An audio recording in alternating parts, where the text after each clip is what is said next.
Hi, I'm Rudy Birnbach with CDA Technical Institute. I'm going to show you the classrooms. So, we teach the dive rigging, knots, medics. There's, I believe, 8 classrooms here in this hallway. And we have a student in class now with an instructor. And they got all of the dive sheets I've written out, the last. And then, really, we'd have to cut it here because it just goes outside. Sorry, I'm hard. So, you ready? Okay, so this is the tanks where they do underwater welding. And we have our switches over here. The diver gets in the water. He has welding leads. You turn it, make it hot, you can close the circuit, make it cold, reopen it back. They're usually training in there. There's 3 tanks we do that in.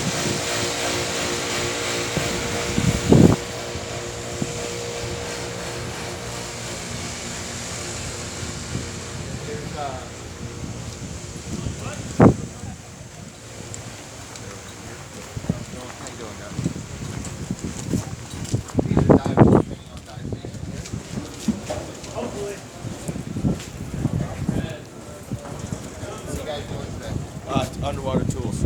Underwater tools? Yeah. Okay. Sir. Is that a jet pump? Sure. What are you guys, are you jetting anything in or are you just doing Yeah, we're jetting onto the pipeline. Okay. Okay. So is there any divers in the water now? Are there any divers in the water now? No, sir. So, yeah. There's no divers in the water now, unfortunately. Here's some of the tools that we work with. It's a hydraulic impact wrench. Everything has to be hydraulic under the water. This is a hydraulic unit. This actually pushes the hydraulic fluid to the tool. This is a smaller unit. There are some the size of locomotives when you get out in the industry and all. Each one of those yellow boxes is a dive station. So you have 1, 2, 3, 4, 5, 6, 7, 8, 10 dive stations.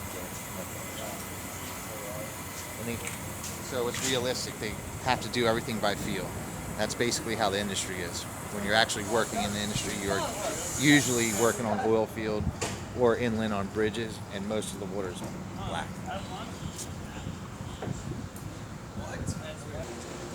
When the students first come here, they get used to the water in the pool with their scuba tanks first before they actually put on the hard hat and go in the river. Then the training tanks, the welding tanks I told you about below.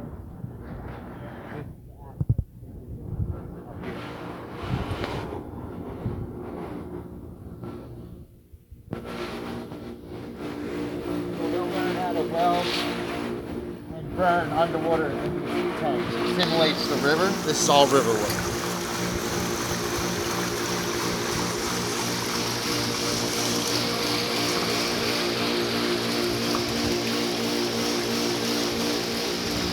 This is the tier 1. This is where they'll start out with, so they get used to it and comfortable first. That way they can see what they're doing. Then it progresses into deep, well, dark water actually.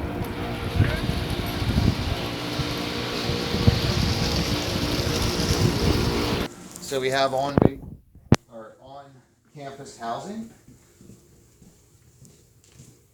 and they live like you would live on ship. We have 3 meals a day here. We have on-campus food meal plan. Excuse me. And it's 2 floors.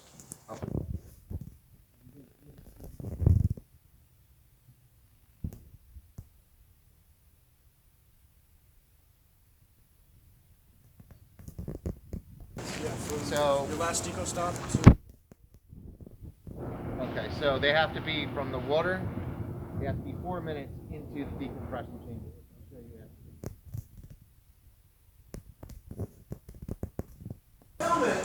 Come on, buddy. Really? Alright, you ready? You ready? You film, I'm getting shot. Here. Okay, we'll just feed up each other. Take some water, ready? Yourself. Be fine. So, this is Mike. He's one of the instructors here. Mike, explain to them what they're using this dive bell stage for. So, Generally, like doing decompression, we used it not so much going down, but divers coming up, they got stops stopped at like 90 foot, first stop, and 80 foot.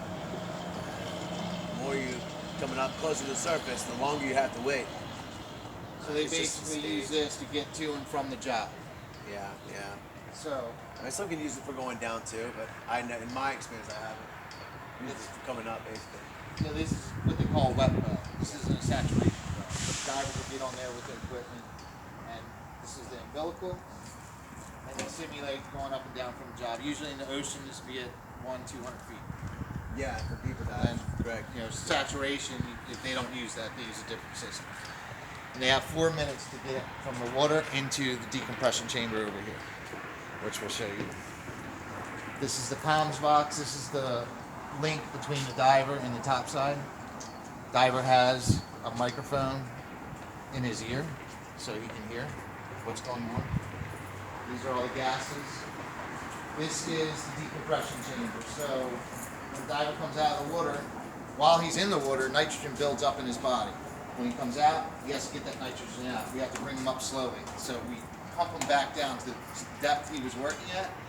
Then we slowly bring him up in here so he doesn't get bent, which is called the bend. And that's that. Cool for training aids. This is a jet. What to do is I'll hook this up to a pump. It'll jet water out, and then you can sink pilings in the seafloor. These are volume tanks. This is air filters, so the divers breathe clean air. And this is our giant compressor that drives all this. So you need a lot of air and a lot of volume at high pressure.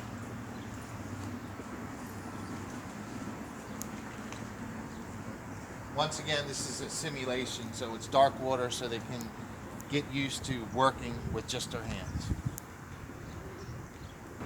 So this is our pro shop. This is where the divers get all their equipment for commercial scuba and all their hard hat for, actual hard hat diving. All their gear. You might want to edit that out. That was horrible. So this is the cafeteria where the students eat. We do 3 meals a day here. That's the other entrance to the pro shop. That's Lonnie. You can show the food as well. This is our amazing cook staff. They make amazing meals. Salad bar.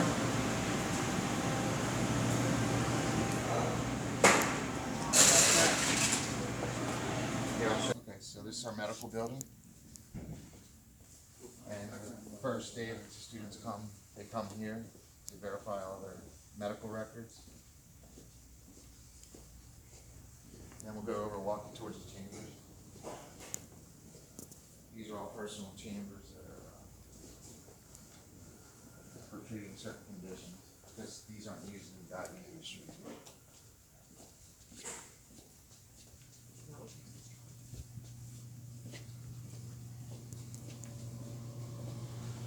So this chamber is the ones that the student actually gets in and tested. This is actually a working chamber. So if the student or diver is working at 120 feet and he was down there for 6 hours, he has to come in here. He has 4 minutes to get in this chamber. So he climbs in there, we close the door, then we pump him down to 120 feet. Then we slowly bring him up at a predetermined schedule to get all the nitrogen out of his body slowly instead of getting bent. And then over here is a saturation system taking off a US Navy saturation boat. So what happens is when you're offshore working, you are living at storage depth. So if you're working at 240 feet, you're pressurized in here at 240 feet. So a typical day of a saturation diver would be, he would sleep in here, he would go to the bathroom in here, then he would, when it came time to go to work, he would climb up a trunk, which is that. These two were connected.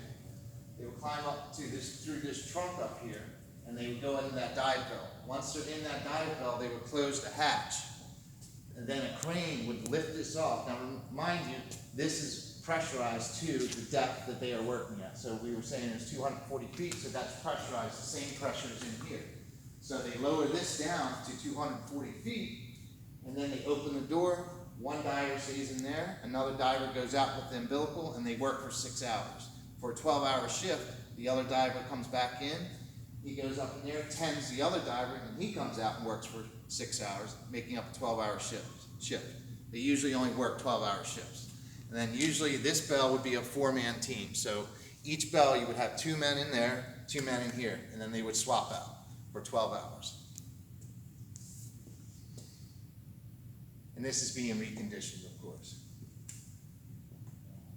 So this is very dangerous because there's a story that happened, and actually happened over, I think it was in South China Sea, when a British rig had these chambers on board. They were running saturation diving operations. And what happened was, through this lock, a tender did not pressurize this lock the proper way. There's a certain procedure where you have to feed your divers, and this is where all the food comes through, and all your medicine and anything they need while they're down. So he opened this, and it decompressurized very quickly and killed all 4 men. So it's extremely dangerous, and they all came out through here. So you got to remember, this is pressurized at usually 9 atmospheres over than what we're at right now, which is 14.7 psi. So it was a pretty bad tragedy. They don't happen often, but it happens. And once again, that's one on this side too. This is actual working medical lock. So there's a door on that side that stays shut. You put the food in here because these guys are in this chamber for 30 days maximum. You put your food in there, you close this, you lock it down, and then you pressurize it. Once you pressurize it, this is pressurized to this, and then they can open up that door. So.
If they're, depending on what depth they're at, it can take them 2 weeks just to come back to surface.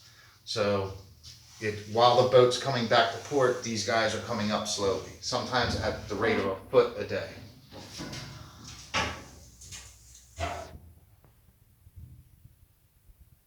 They used to make when I was doing it.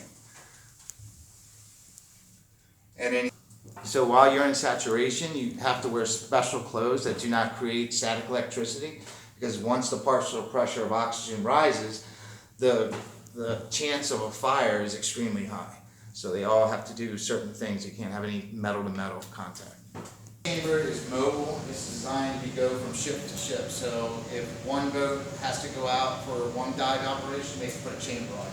When you're doing offshore, you always have to have a chamber on site in case a diver gets bent when you're doing diving operations. So this is a medical lock, like I was showing you over there. So when you're treating a diver, let's say a diver got bent, he would have to stay in here until his table, his decompression table, is complete. So sometimes they have to eat in here, sometimes they have to put medical in through this. So if you need supplies, it goes all through here. If it doesn't fit in here, you can't get inside.